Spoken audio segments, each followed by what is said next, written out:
Oh my gosh. Can I get situated here? We set this tank up a few days ago and it looked like this, which was perfect. This is exactly how I wanted the tank to look. That nice tanniny tinge to it. I was hoping actually that it would lighten up a little bit, but it was pretty much as close to what I wanted as what I wanted. And then as the days went by, I noticed that even though I wasn't doing any water changes to it, it was getting a little bit lighter every day. And then fast forward to eventually today, which is roughly like 6 days after we set up this tank, and all the tannins are pretty much gone. I mean, we put a decent amount of stuff in this tank to produce the tannins. We did boil them, which I know releases a little bit more. Right off the bat, at least, you're gonna get less kind of slow activating release of the tannins, but I didn't think that it would clear up this fast. The chilies, though, are just looking so good in this tank, guys. This is definitely a lot more natural for them. Their colors are just a million times better than the tank they were in. You're probably going to be seeing a lot of B-roll here because it is impossible to get a glare-free shot on this tank during the daytime. But anyway, that doesn't matter. What does matter is trying to figure out what's going on with this tank.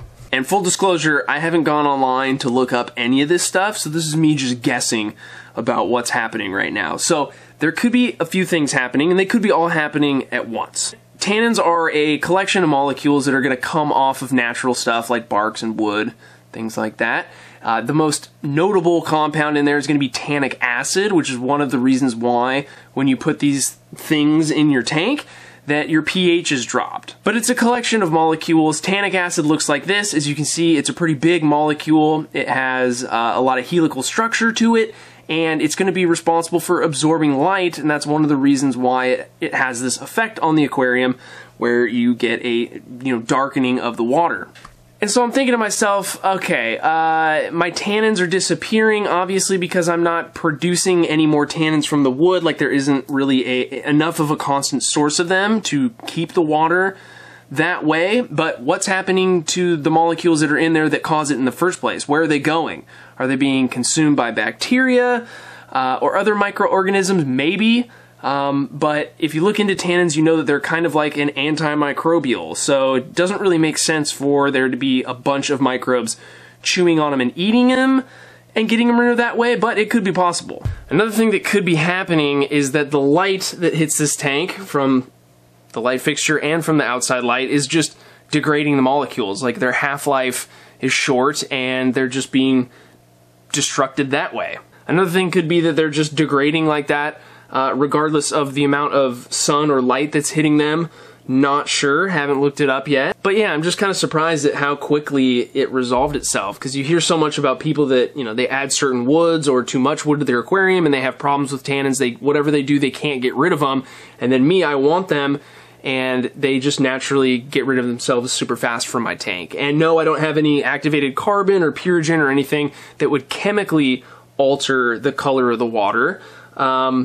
So yeah, I'm just left with all of the things in the tank, biologically and I guess externally, physically, that could be removing those compounds or modifying them in a way that makes them not do what I want them to do.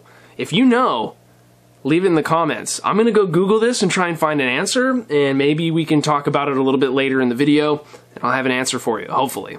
And yeah, there are totally some Blackwater additive products that you could put into the tank. I think Fritz actually makes it's a clear tannin additive that's supposed to give you the benefits, but it doesn't tinge the water. So that's cool if you don't want the tinge, but we do want the tinge, so we need to get the tinge. I'm sure there's some other products out there that will get you the effect that you want in kind of the similar thing. Maybe they take botanicals, boil them, and then they just sort of concentrate the dark tanniny soupiness of it all that you can drip into the aquarium in a super concentrated way. I think that probably exists, so we could go that route, but I really just want things to naturally work the way I want them to. So we might have to go back to the drawing board. I think actually what we're going to do is grab some more leaves. Maybe we'll go with the catapas. For the sake of the experiment, I'm just going to grind these up. We're not going to boil them. I don't care. I don't want them to sink. I mean, I do want them to sink, but I don't want to boil anything out of these. I just want to put in the raw leaves and see if that helps. We'll let them waterlog themselves over time and eventually sink down. It's do another leaf. I'm gonna put some, maybe, I don't really have room in the filter to put these. I could do that if I didn't want the top of my water to be all weird. I know that people also have used peat moss, like they take little bags of peat moss and put them in their filters to, you know, as a source of tannic acid, and that is something that we could do to this tank if we wanted to get that coloration back, if we can't get it back this way, in a way that keeps it around for a little bit longer. And I'm just realizing now that I should have got all my B-roll shots and like thumbnail picture before I sprinkled a bunch of leaves in that are probably going to be in here for a few days, but oh well. Now you guys get a little behind the scenes things of things that happen when you're filming YouTube videos. Quick little housekeeping here, guys, while I think of it. The pond that we've had for a long time, we're not going to set it up until we move to the new house, which is again in like a week or two from the time of recording this, and we're going to do a little bit of a bigger one too, but we probably will save this as well. But just know that that content is finally coming. I know it's super late this year, but it's coming. It's an absolute nightmare down here, guys, but the big tank still survives. It's looking pretty good. We managed to get rid of the angelfish because I figured I don't really want to start this tank fresh again with those fish. They were having some issues, and they just were better in the care of somebody else, especially with the move coming up. I will be taking all of the rummy nose, though. Those will be easy to manage. We have our rainbows as well. I haven't landed on what I'm going to do with the scape, though. That's the big question. Like, do we try and salvage this to move this aquarium? It's going to be impossible to move it with anything in it. I mean, obviously with the substrate, I mean, the substrate has to go, but can we get away with leaving the siliconed trees in here? Probably not. We're probably going to have to do a complete takedown of this. I have some time to do it. But it's just a task that freaks me out. I don't even like thinking about it or even making this part of the video because it's making me think about it. I'm sure you can understand. The home of legit fish food also needs to move. I have a rough plan of where it's going to go in the new place. I think it'll make a lot more sense once we move in to the new house and start that whole process and chain of videos with what my plans are. But yeah, this whole process is a little nerve-wracking. It makes me anxious just thinking about it. I'm trying my best to not let it overwhelm me. But as I'm sure you know, if you have a lot of fish tanks and you've had to move with them before, you know exactly what I'm talking about. Let me close some blinds here. There is one tank in here that just looks super, super good. So this is the beta aquarium, the makeover that we recently did. Impossible to avoid the glare, guys, sorry. But this tank is done absolutely phenomenal. I haven't done anything to this tank. I don't think I've even done a water change since I set it up. Maybe one, because we had to... Maybe one water change, but our fish is doing absolutely fantastic. Loving it in here. Have only had a little bit of green spot on the glass. I've scraped it one time, and I did it yesterday. And no algae issues whatsoever. The Java Fern doing really good. The Rotala doing really good. Super happy with this one. Sometimes you just get lucky with tanks, man, and they just don't have any problems. We like that. I get the question all the time, is the legit food good for betas? And the answer is yes. I've been feeding the community food to these betas for a long time now.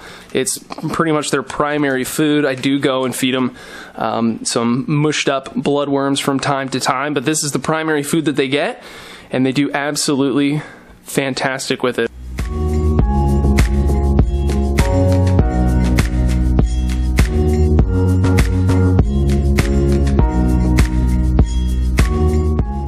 Alright, I'm back. I did a little bit more research on the whole tannin situation, and this is what I found. So the first thing that I learned is that, remember when we boiled the materials and we concentrated that aquarium tea imported into the tank? We technically weren't recommended to do that, and that's mostly because the boiling process is supposed to be followed by a steeping in fresh water and then draining that off and getting rid of it to try and prevent any pollutants from getting into the tank. We didn't do that, obviously. I don't think we've seen an issue from that, but that's what's recommended, at least on Tannin Aquatics' website, and I trust them to have the best knowledge on this stuff. They also say that by not including that aquarium tea, you're not really preventing what's going to happen with the tank as far as the tannin release from the materials, so it's not something that you should really be worried about. Now, with that said, I mean, we added that aquarium tea in here. We had a whole bunch of tanniny water that looked really cool that I liked, but what happened to those tannins? The best thing that I can come up with is that the tannins just degraded over time, and it happened rather quick in this circumstance. And when I say degrade, I mean that it was probably a host of different things. Can't really pinpoint exactly what the primary driver of that was, but I think that they just weren't super stable in this aquarium for whatever reason. I know that might be kind of a lame answer to some of you guys. It's kind of a lame answer to me, so I get it. Until I get a better explanation for what probably happened, I mean, that's just what I have to go with. Remember, tannic acid is still being released from these materials. It's just not in an amount where it's tinging the water or giving us that more so desired effect that we wanted to have. Don't get me wrong, I think the tank still looks good, but I think a remedy to this would be to just add some more botanicals and keep this thing moving. Certainly if the wood was fresh, if we were starting with mostly newer wood that makes up the majority of this thing, I don't think this water would be clear right now. Even though it is mostly manzanita, and the manzanita wood that I've sourced, I've never really had an issue with tannins coming off of them, but other wood is a little different. You can see maybe kind of the camera isn't doing a good job of showing it, but there is a little bit of fuzz growing on some of the newer pieces that we put in here. That is a piece of spiderwood, and then over here was a new piece of manzanita. There's no fuzz on this one. So spiderwood, we know, is just one that really likes to get that fungi. Just a feature of that wood coming down here to even some of the pieces of the alder cones that we boiled. They are kind of getting a little bit of fuzz around the tips of them. And that's all just natural breakdown of microorganisms working in the tank. But don't worry guys, I'm not going to give up that easy. We're going to figure out a way to get the tinge back in this tank and hold it for the longest amount of time possible with the least amount of work. So as I figure that out, you will know as soon as I do, and we'll figure this out together. I don't know, I'm learning here just as much as you guys might be, but again, hopefully there's somebody out there that has the answer to this and they could just drop it in the comments and make me look kind of silly. Here's hoping for that. So we finished up yesterday by crumpling in some leaves, and as you can see, a lot of them have already sank in the aquarium. There's some that are still floating, but that's normal. I assume the rest of them will be gone here in the next day or two, but look at the water. It might be hard to tell, but here's a picture of it yesterday, right after I crunched up the leaves, and then here you have it today. So it looks like just those 2 leaves we put in had the ability to tinge the water just a little bit. And this, honestly, I think is perfect. This is what I'm trying to keep this thing looking like all the time. So that makes me really happy. That's a lot easier to maintain. You know, we're not going to have to put a ton of stuff into this tank to achieve the look that we want. The question is how often are we going to have to do that? I don't eventually want to have so many leaves in here from constantly adding them, but I'll keep you guys up to date on this. Definitely need to do a top off though. Haven't done that since we set up the aquarium. It's super hot and humid up here in my office, and I'm not surprised that there's been that much evaporation.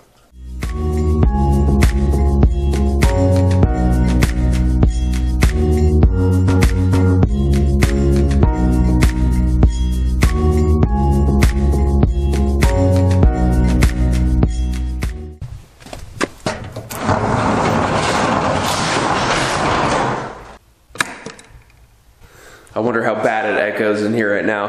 Hopefully it's not unbearable. But guys, obviously it's been a long time since that last part of the video was shot, and I apologize for that. It's been a little crazy over here. So we're at the new place. I'm currently in what is about to be, hopefully soon, the new fish studio / legit fish food headquarters.